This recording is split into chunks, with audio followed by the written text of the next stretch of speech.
मेरी तकदीर की तस्वीर सजाने वाले तुझे दिल याद करे। मेरे मनमीत मेरा साथ निभाने वाले, मेरे मनमीत मेरा साथ निभाने वाले तेरा धन्यवाद करे।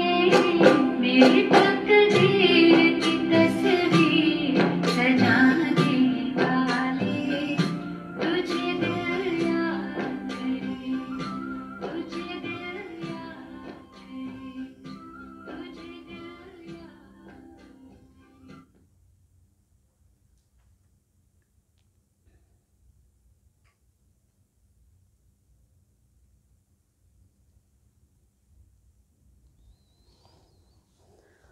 ओम शांति।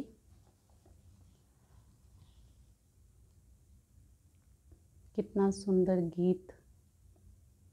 मेरी तकदीर की तस्वीर सजाने वाले। तो प्यारा बाबा जो हम सब आत्माओं के पिता हैं,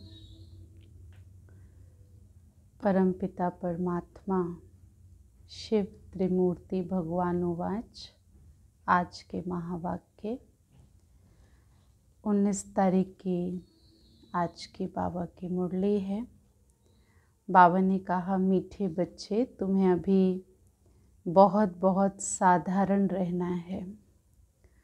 फैशनेबल ऊंचे कपड़े पहनने से भी देह अभिमान आता है। प्रश्न है, तकदीर में ऊंच पद नहीं है तो किस बात में बच्चे सुस्ती करते हैं? बाबा ने आंसर किया है, बाबा कहते बच्चे अपना सुधार करने के लिए चार्ट रखो। याद का चार्ट रखने में बहुत फ़ायदा है। नोटबुक सदा हाथ में हो। चेक करो कि कितना समय बाप को याद किया। हमारा रजिस्टर कैसा है? दैवी कैरेक्टर हैं। कर्म करते बाबा की याद रहती है।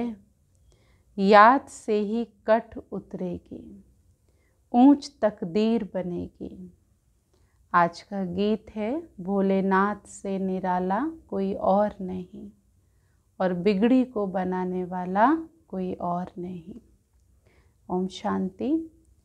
मीठे मीठे बच्चों पास ये लक्ष्मी नारायण का चित्र घर में ज़रूर होना चाहिए। इनको देख बहुत खुशी होनी चाहिए क्योंकि तुम्हारा ये है पढ़ाई का एम ऑब्जेक्ट। तुम जानते हो कि हम स्टूडेंट हैं और ईश्वर पढ़ाते हैं। ईश्वरीय स्टूडेंट व विद्यार्थी हैं। हम ये पढ़ते हैं, सबके लिए ये एक ही उद्देश्य है ना। ये यूनिवर्सिटी, ये स्कूल ऐसा है कि सबके लिए एक ही लक्ष्य है, एक ही एम है, एक ही उद्देश्य है। इनको देखते बहुत खुशी होनी चाहिए। लक्ष्मी नारायण को देखकर बहुत खुशी होनी चाहिए क्योंकि ये हमारा एम है। गीत भी बच्चों ने सुना है कि बहुत भोलानाथ है। कोई कोई शंकर को भोलानाथ समझते हैं, फिर शिव और शंकर को मिला देते हैं। अभी तुम जानते हो कि शिव ऊंचे से ऊंचा भगवान और शंकर देवता हैं। फिर दोनों एक कैसे हो सकते हैं? क्योंकि शिव और शंकर दोनों के नाम, रूप, कर्तव्य, रहने के स्थान, हर चीज़ में अंतर है। तो इसलिए बाबा ने कहा दोनों एक कैसे हो सकते। ये भी गीत में सुना कि भक्तों की रक्षा करने वाले ज़रूर भक्तों पर कोई आपदाएं हैं। 5 विकारों की आपदाएं तो सबके ऊपर हैं, भगत भी सब हैं। ज्ञानी किसको नहीं कहा जा सकता। ज्ञान और भक्ति बिल्कुल अलग चीज़ है। जैसे शिव और शंकर अलग है। जब ज्ञान मिलता है तो फिर भक्ति नहीं रहती। तुम सुख धाम के मालिक बनते हो, है ना। कहा जाता है भक्ति से भगवान मिलता है। भक्ति है पहली सीढ़ी, पहली पौड़ी। उसके बाद भक्ति जिसकी पूरी हो जाती है, कंप्लीट हो जाती है, तब उसको ज्ञान मिलता है और ज्ञान से परमात्मा की प्राप्ति होती है। तो इसलिए बाबा ने कहा कि जब ज्ञान मिलता है तो भक्ति नहीं रहती। जैसे एक बच्चा 5th क्लास का स्टैंडर्ड उसने पास किया तो नेक्स्ट वो 6th क्लास में जाएगा, 5th में तो नहीं रहेगा ना। तो ऐसी भक्ति कंप्लीट हुई तो फिर ज्ञान, तो जब ज्ञान में आ गया तो भक्ति नहीं रहती। तो तुम सुख धाम के मालिक बनते हो, आधा कल्प के लिए सद्गति मिल जाती है। एक ही इशारे से तुम आधा कल्प का वर्षा पा लेते हो। देखते हो भक्तों के ऊपर कितनी तकलीफ है, ज्ञान से तुम देवता बन जाते हो। फिर जब भक्तों पर भीड़ होती है अर्थात दुख होता है, तब बाप आते हैं। इसलिए पुकारते, कहते हैं जब जब भीड़ पड़ी भक्तों पर, है ना, तब तब आपका आना हुआ। तो बाबा आते हैं, बाबा समझाते हैं कि ड्रामानुसार जो भी पास्ट हुआ सो अब फिर रिपीट होना है। फिर भक्ति शुरू होती है तो वाम मार्ग शुरू होता है, इम्प्योरिटी का मार्ग शुरू होता है, अर्थात पतित बनने का मार्ग। फिर उसमें भी नंबर 1 है काम, जिसके लिए कहा जाता है कि काम पर जीत पाने से तुम जगत जीत बनेंगे। वह कोई जीत थोड़ी पाते हैं। रावण राज्य में विकार के बिगड़ तो कोई का भी शरीर पैदा नहीं होता। सतयुग में रावण राज्य होता नहीं है। वहाँ भी अगर रावण होता तो बाकी भगवान ने राम राज्य स्थापन करके क्या किया, है ना। राम राज्य स्थापन, उसमें भी रावण हो तो वो तो परेशान करेगा। तो बाबा ने कहा फिर राम राज्य की स्थापना का क्या महत्व है। तो बाप को कितना ओना रहता है कि हमारे बच्चे सुखी रहें। धन इकट्ठा करके बच्चों को दे देते हैं कि सुखी रहें, परंतु यहाँ तो ऐसे हो नहीं सकता, क्योंकि ये है ही दुख की दुनिया। ये बेहद का बाप कहते हैं कि तुम वहाँ पर जन्म जन्मांतर सुख भोगते आएंगे। यहाँ पे बहुत धन भी दे दें तो वो लुट जाएगा, कहीं चोर चुरा ले जाएगा, कोई कुछ भी करेगा, किसकी आग जला देगी। तो बाबा ने कहा रहना तो है नहीं ना। तो इसीलिए बाबा ने कहा कि बेहद का बाप तुम्हें ऐसा देते हैं कि तुम जन्म जन्मांतर सुख भोगते आएंगे। अथाह धन मिल जाता है, 21 जन्म वहाँ पर कोई भी दुख नहीं होगा। देवाला नहीं मारेंगे, अभी तो देखो कितने देवाला मार लेते हैं। ये बातें बुद्धि में धारण कर आंतरिक बड़ी खुशी रहनी चाहिए। तुम्हारा ज्ञान और योग सारा गुप्त है, स्थूल हथियार आदि भी कुछ नहीं है। बाबा ने कहा तुम हो आर्मी रूहानी योद्धे, लेकिन तुम्हारा सब गुप्त है, स्थूल हथियार तो कुछ है नहीं। बाबा समझाते हैं ये है ज्ञान तलवार। उन्होंने फिर स्थूल हथियार निशानियां देवियों को दे दी हैं। ज्ञान एक ऐसी चीज़ है जिसका ज्ञानी के पास हर चीज़ का हल होता है। इसलिए आप देखिए ब्राह्मण को विद्वान कहा गया है। कोई भी बात होती है कहते ब्राह्मण को बुलाइए, ब्राह्मण कुछ ना कुछ हल ज़रूर करेगा। क्यों? क्योंकि वो ज्ञानी है। इसलिए हमेशा वो अपने बगल में एक पोथी दाब के ज़रूर जो है ब्राह्मण चलते थे पहले, कि कहीं पर भी किसी भी प्रकार का कोई भी जो है दिक्कत आ रही है तो हर चीज़ की जो काट है, हर चीज़ का जो सॉल्यूशन है वो ब्राह्मण से पूछते आए हैं अभी तक। तो इसलिए बाबा ने कहा क्यों? क्योंकि ज्ञान जो है बाबा ने कहा वो क्या है, वो तलवार है। उन्होंने फिर स्थूल हथियार निशानियां देवियों को दे दी। शास्त्र आदि जो पढ़ते हैं वो लोग कभी ऐसा नहीं कहते कि ज्ञान तलवार है, ये ज्ञान की खड्ग है। ये तो बेहद का बाप ही बैठ करके समझाते हैं। उन्होंने तो देवियों को, शक्तियों को जो है हिंसक दिखा दिया कि गला काटा। एक्चुअल में गला नहीं काटा देवियों ने, गला गर्दन, जो गर्दन से ऊपर जो सिर जिसको हम कहते हैं, ये देह अभिमान का प्रतीक है वास्तव में।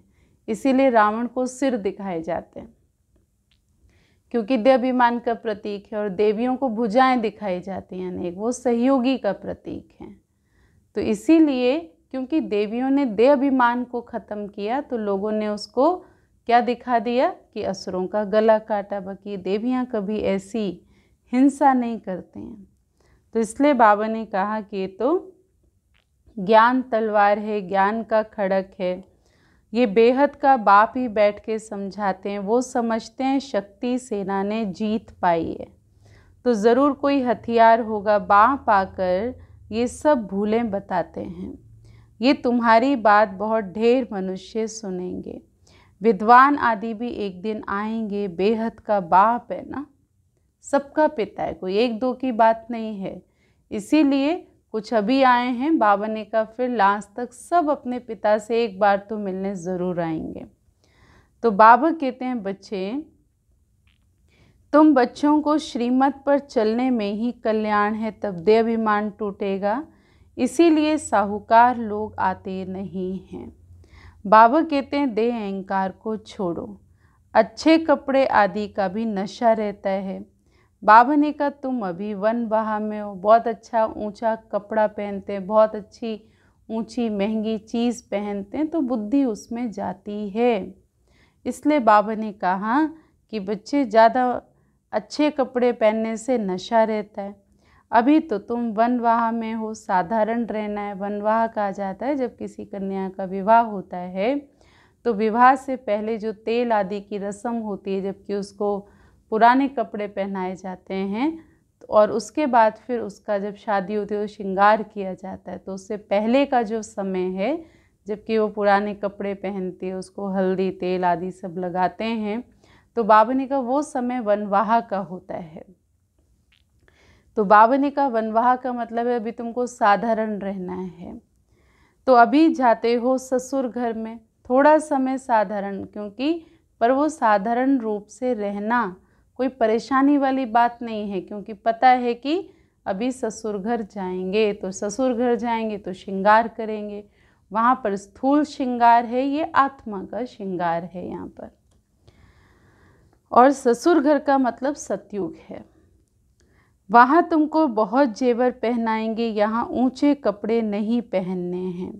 बाबा कहते हैं बिल्कुल साधारण रहना है। आजकल चोरों की नज़र भी कहाँ जाती है, ऊंचे कपड़े पहनते हैं। अभी एक ने हमको अनुभव सुनाया, उसने बहुत अच्छे कपड़े पहने हुए थे और जा रही थी रास्ते में, तो कुछ लोगों ने उसके केवल अच्छे कपड़े देख करके उसको किडनैप किया कि इसके पास कुछ मिल जाएगा। तो आजकल दुनिया भी बहुत ख़राब है, और क्योंकि दृष्टिवृत्ति भी लोगों की ऐसी हो गई है, और जब हम खुद भी जो है बहुत ऊंची चीज़ पहनते हैं तो हमको बार बार उस तरफ ख्याल जाता रहता है। इसलिए बाबा कहते हैं बच्चे मिड में रहो, ना बहुत ऊंचा ना बहुत नीचा। तो इसलिए बाबा ने कहा बहुत साधारण रहना है, नहीं तो देह अभिमान आ जाता है, ये सब बहुत नुकसान कर देते हैं। तुम जानते हो हम ससुर घर जाते हैं, वहाँ हमको बहुत जेवर मिलेंगे, सतयुग में अथाह जेवर होंगे। यहाँ तुमको जेवर आदि नहीं पहनने हैं। आजकल चोरी आदि कितनी होती है, रास्ते में ही डाकू लूट लेते हैं। दिन प्रतिदिन ये हंगामा आदि सब बढ़ता जाएगा। इसलिए बाबा कहते हैं अपने को आत्मा समझ, मुझे याद करो। देहाभिमान में आने से बाप को भूल जाएंगे।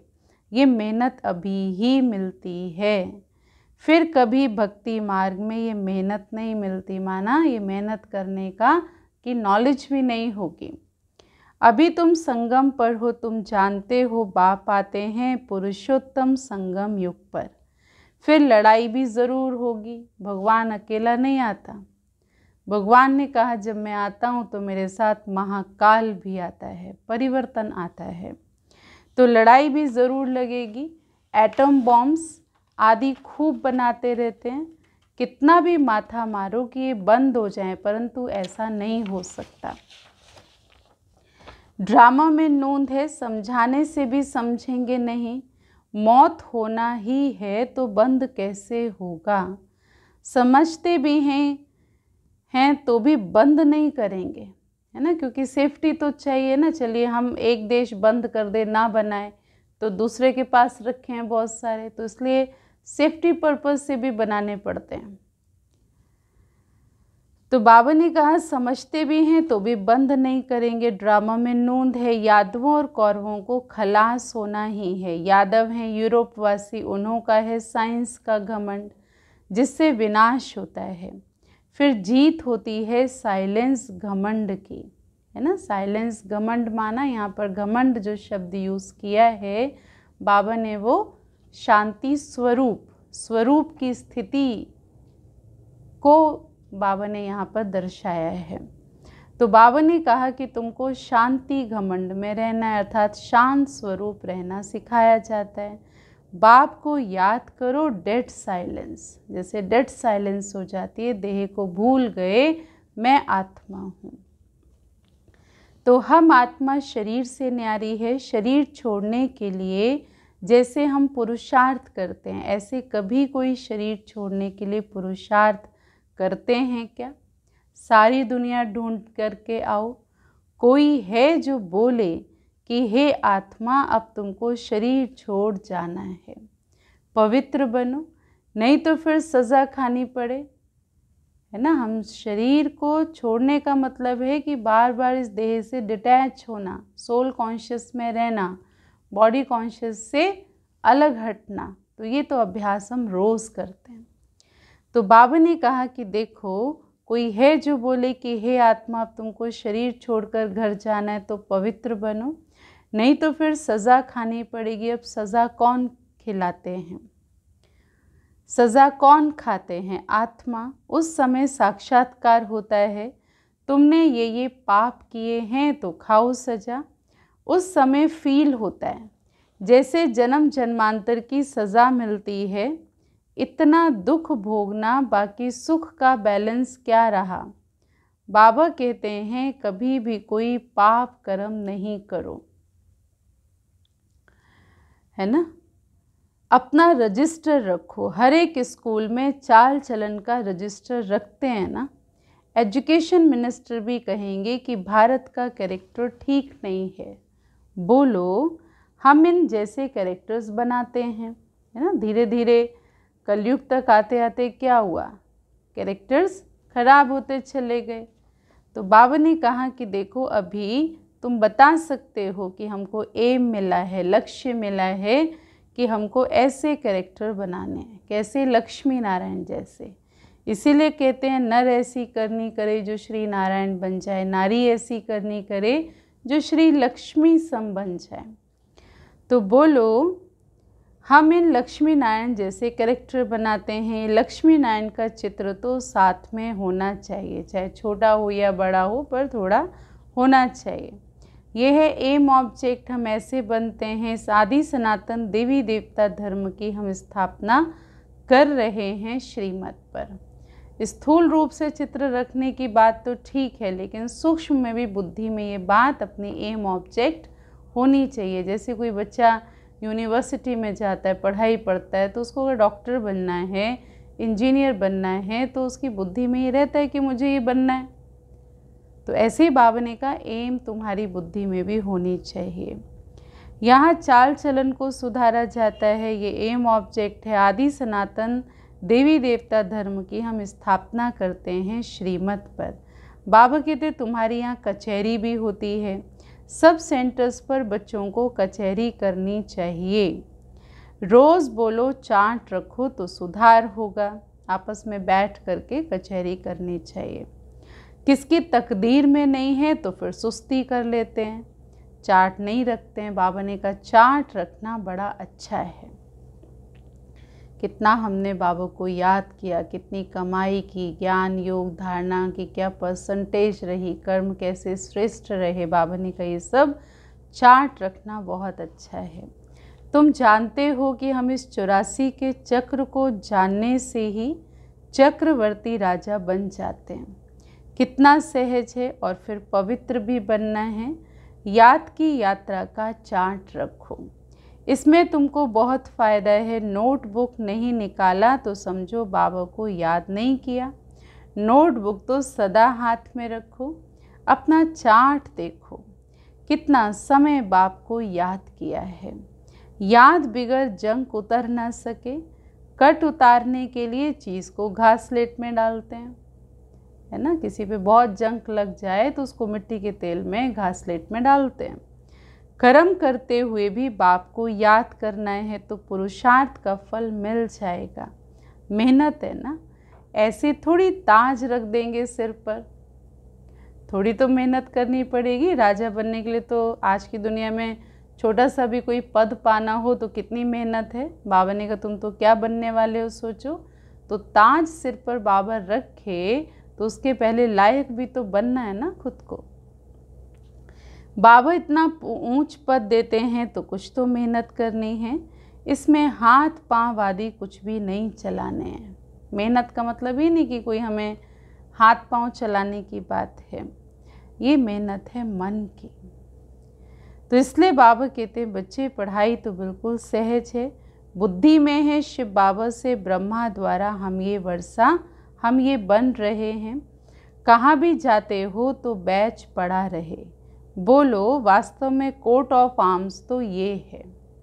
बाबा कह रहे हैं कि जो कोट ऑफ आर्म्स हमारा जो है वो दिखाते हैं ना, शेर का मुख दिखाते हैं अशोक चक्र के ऊपर।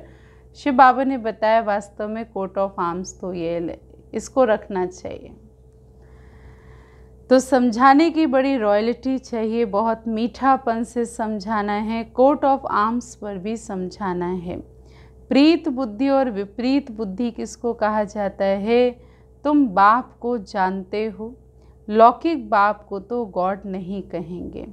ये बेहद का बाप ही पतित पावन सुख का सागर है, उनसे ही सुख घनेरे मिलते हैं। अज्ञान काल में समझते हैं माँ बाप सुख देते हैं, ससुर घर में भेज देते।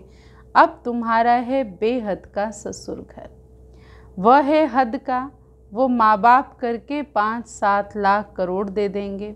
तुम्हारा तो बाप ने नाम रखा है पद्मा पदम पति बनने वाले बच्चों।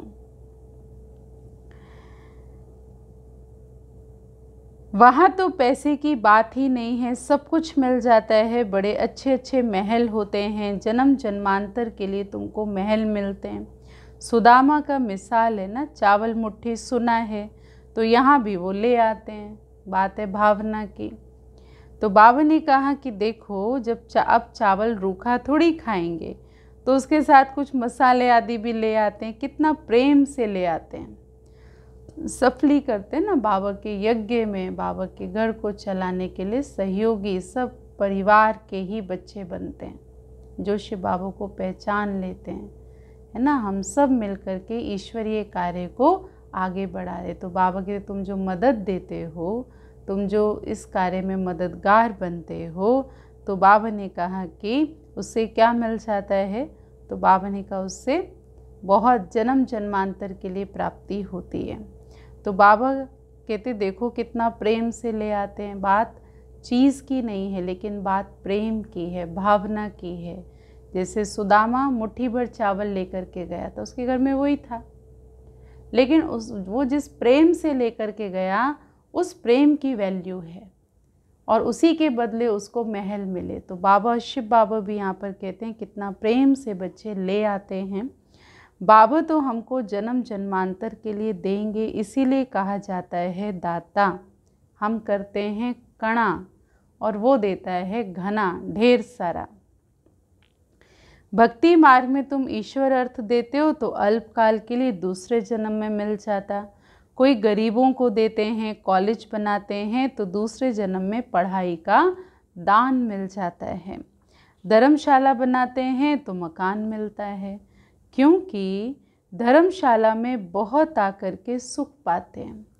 तो ये तो जन्म जन्मांतर की बात है। तुम जानते हो शिव बाबा को जो देते हैं वह सब हमारे ही काम में लगाते हैं। हम जो भी शिव बाबा के ईश्वरीय कार्य अर्थ करते हैं, बाबा कहते हैं बच्चे मैं तुम्हारे ही काम में लगाता हूँ, लेकिन फिर भी क्यों तुम मेरे अर्थ देते हो तो मैं बंध जाता हूँ देने के लिए। तो शिव बाबा तो अपने पास रखते नहीं हैं, इसको भी कहा सब कुछ दे दो तो विश्व के मालिक बन जाएंगे। ब्रह्मा बाबा को कहा तुम समर्पण हो तो तुम विश्व के मालिक बनेंगे। गीता में भी है कि अर्जुन को साक्षात्कार कराया, विनाश का भी साक्षात्कार कराया, राजाई का भी साक्षात्कार कराया, बस नशा चढ़ गया कि बाबा हमको विश्व का मालिक बनाते हैं। अब मुझे याद करो तो तुम ये बनेंगे। विनाश और स्थापना का साक्षात्कार कराया तो इनको भी शुरू में खुशी का पारा चढ़ गया, बेहद खुशी।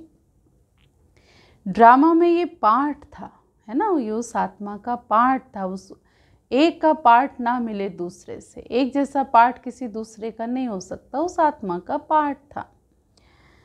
भागीरथ को भी कोई जानते नहीं है। भागीरथ का मतलब है भाग्यशाली रथ। कैसा भाग्यशाली? जिसको भगवान सेलेक्ट करता है, जिस तन में भगवान आते हैं, जिस तन को भगवान लोन लेते हैं, उसको कहते हैं भागी अर्थात भाग्यशाली रथ। तो बाबा ने कहा कि देखो वो तो भागीरथ को भी कोई जानते थोड़ी हैं, तो तुम बच्चों को ये एम ऑब्जेक्ट बुद्धि में रहनी चाहिए। हम ये बनते हैं, जितना पुरुषार्थ करेंगे उतना ऊंचा पद पाएंगे। गाया भी जाता है फॉलो फादर, ये इस समय की बात है, फॉलो करना है इस समय। बेहद का बाप कहते हैं मैं जो राय देता हूँ उस पर फॉलो करो। इसने क्या किया सो भी बताते हैं, ब्रह्मा बाबा ने क्या किया वो भी बताते हैं।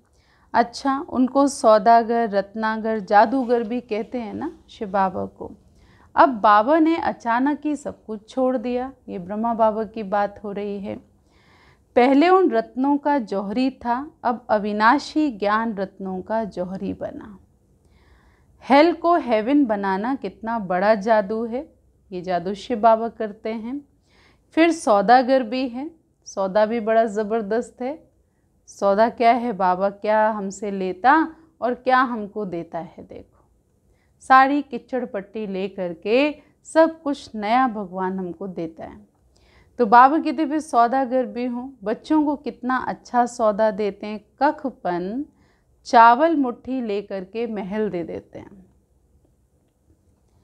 कितनी अच्छी कमाई कराने वाला है। जवाहरात के व्यापार में भी ऐसे होता है।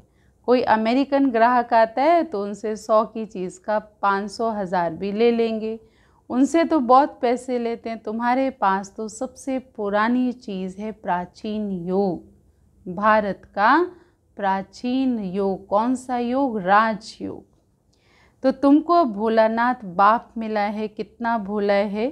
तुमको क्या बनाते हैं? कखपन के बदले 21 जन्मों के लिए देखो क्या बना देते हैं।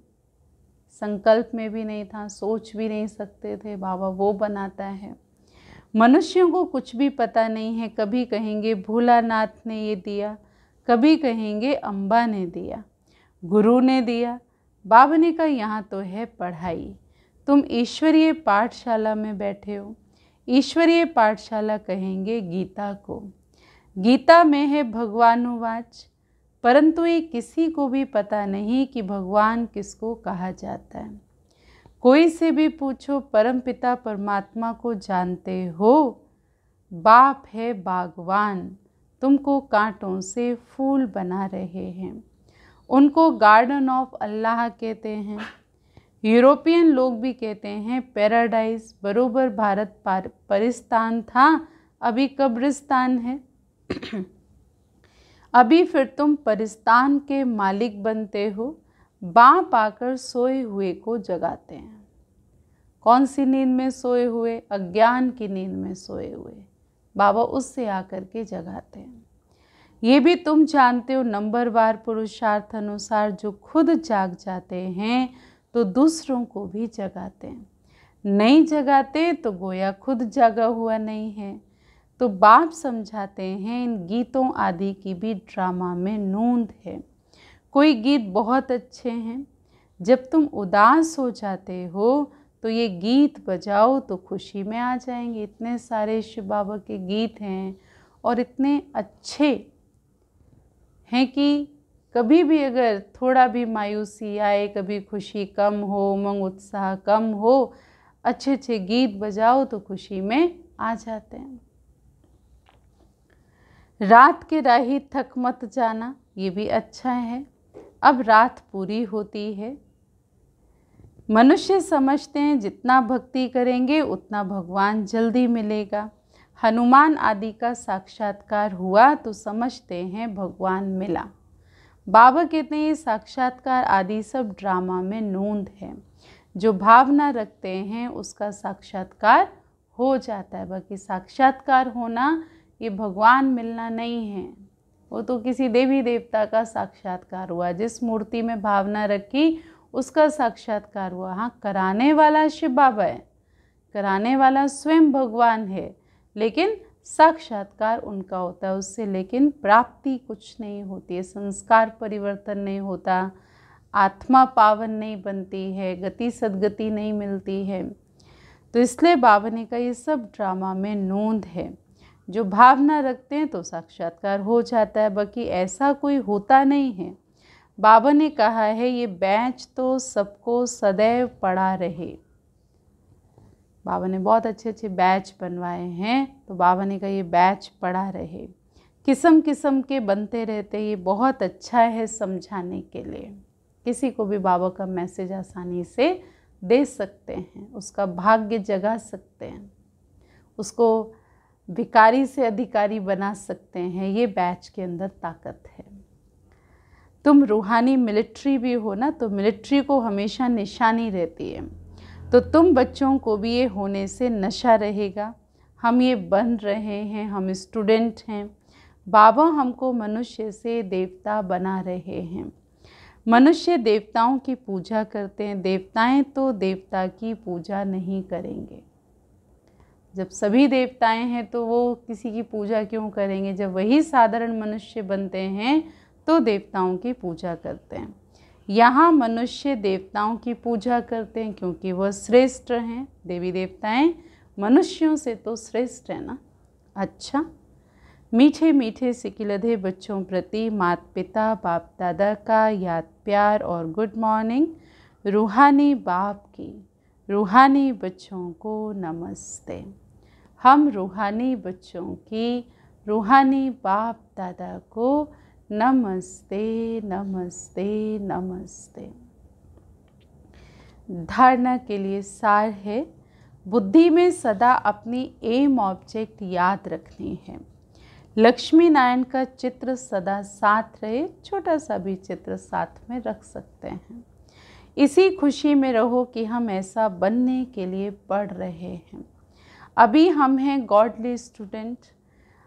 अपना पुराना कखपन चावल मुट्ठी दे महल लेने, ये समझदारी करनी है। ब्रह्मा बाप को फॉलो कर अविनाशी ज्ञान रत्नों का जौहरी बनना है। वरदान, अशरीरीपन के इंजेक्शन द्वारा मन को कंट्रोल करने वाले एकाग्र चित्त भव। अशरीरीपन के इंजेक्शन द्वारा मन को कंट्रोल करने वाले एकाग्र चित्त भव। जैसे आजकल अगर कोई कंट्रोल में नहीं आता है, बहुत तंग करता है, उछलता है या पागल हो जाता है, तो उसको ऐसा इंजेक्शन लगा देते हैं जो वो शांत हो जाए। ऐसे अगर संकल्प शक्ति आपके कंट्रोल में नहीं आती तो अशरीरीपन का इंजेक्शन लगा दो। अब ये कौन लगाएगा? ये लगाने कोई बाहर से डॉक्टर नहीं आएगा। बाबा ने ये इंजेक्शन आपके हाथ में दे दिया और ये अपने आप को खुद भी लगा सकते हैं। जैसे आजकल इंसुलिन के इंजेक्शन व्यक्ति अपने आप को खुद ही लगा लेता है, बस वो दवाई भरता है और लगा लेता है। बाबा की तरह बच्चे ऐसे ही अशरीरीपन का इंजेक्शन स्वयं को लगा दो। बाबा ने सिखा दिया है लगाना, अब तो बस लगाना है। तो बाबा ने कहा वो लगा दो, फिर संकल्प शक्ति व्यर्थ नहीं उछलेगी, सहज एकाग्र चित्त हो जाएंगे। लेकिन बुद्धि, यदि बुद्धि की लगाम बाप को देकर फिर ले लेते हो तो मन व्यर्थ की मेहनत में डाल देता है। अब व्यर्थ की मेहनत से छूट जाओ, समर्थ बन जाओ। स्लोगन, अपने पूर्वज स्वरूप को स्मृति में रख सर्व आत्माओं पर रहम करो। जैसे लौकिक दुनिया में भी पूर्वजों का काम होता है आशीर्वाद करना, रहम करना, गलतियों को माफ़ करना। तो बाबा कहते हैं अगर इस सृष्टि चक्र को हम देखें, और पूरे कल्प वृक्ष को हम देखें, ये मनुष्य सृष्टि रूपी जो वृक्ष है उसको अगर आप देखेंगे तो देवी देवता धर्म की आत्माओं को नीचे बीज के साथ तने में दिखाया है। तो इस नाते जो देवी देवता धर्म की आत्माएं हैं वो सब हो गई पूर्वज आत्माएं। तो बाबा कहते बच्चे अपने पूर्वज स्वरूप को स्मृति में रख सर्व आत्माओं पर रहम करो। रहम करने का मतलब उनको गति सदगति दो, उनको लायक बनाओ। रहम का मतलब हैंडीक्राफ्ट बनाना नहीं है किसी को। रहम का मतलब है उनको इंडिपेंडेंट बनाना। आत्मा इतनी एम्पावर हो जाए खुद की कि वो दूसरों को शक्ति देने का काम शुरू करे। तो इसलिए बाबा ने कहा अपने पूर्वज स्वरूप को स्मृति में रख सर्वात्माओं पर रहम करो, माफ़ करो, क्षमा करो, शक्ति दो, आशीर्वाद दो। अच्छा, ओम शांति। तो ये हैं आज के बाबा के महावाक्य। वे बाबा की याद में बैठ